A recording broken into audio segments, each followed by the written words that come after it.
แชท2พาร์ทกับโทรศัพท์เนาะก่อนอื่นเราต้องเข้าไปดาวน์โหลดแอปHi-Fi อยู่ที่ Play Store เนาะถ้าแม่น iOS ให้เข้าไปที่ App Store อันนี้หลังจากที่เข้า Play Store แล้วเราพิมพ์ค้นหาคำว่า Hi-Fi เนาะ Hi-Fi ตัวนี้เนาะแอปของเราจะตัวนี้แล้วให้เรากดติดตั้งนะเรารอทักหลังจากเราติดตั้งเสร็จแล้วให้เรากดเปิดเลยแล้วให้กดตกลงนะกดตกลงให้กดได้ชั้นได้อ่านและยอมรับแล้วก็กดที่เข้าสู่ระบบโดยตรงรอท่าตัวนี้จนเป็น0 วิเนาะแล้วมันจะมีอันขึ้นคำว่ากำหนดเองแล้วกดกำหนดเองเนาะตัวนี้เราก็ใส่ชื่อของเราอันนี้เราใส่ตัวอย่างให้เบิ่งเลย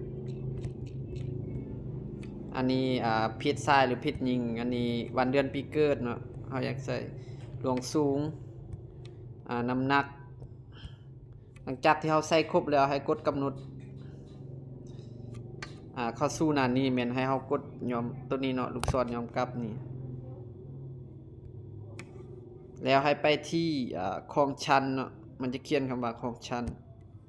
เข้าไปหน้านี้แล้วให้เราเข้าไปที่บลูทูธก่อนเนาะเราจะไปเชื่อมบลูทูธโทรศัพท์ของเรากับโมงเนาะให้เข้าไปที่บลูทูธตัวนี้เนาะหลังจากนั้นให้เราไปเปิดบลูทูธในโมงของเราเนาะมันจะขึ้นคำว่า Z2 Plus เนาะอันนี้เป็นชื่อบลูทูธของเราเนาะ Z2 Plus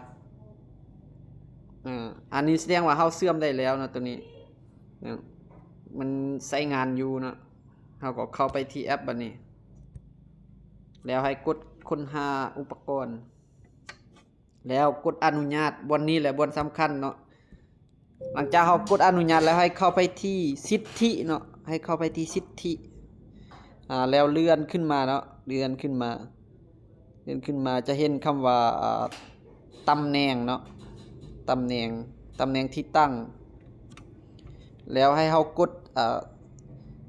ใช้งานในขณะที่ใช้งานเนาะแล้วกดกลับขึ้นมากดกลับคืนแล้วก็กดค้นหาอีกตืมเนาะตืมอีกครั้งเนาะกดค้นหานี่มันกำลังลิงก์บลูทูธเฮา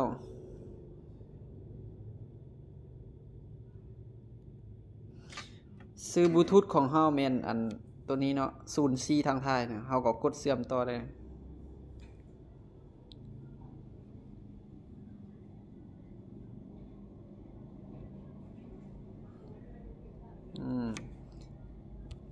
อันนี้เนาะถ้าเฮาเชื่อมได้แล้วก็มันจะขึ้นแบบนี้เนาะเชื่อมต่อได้แล้วเนาะ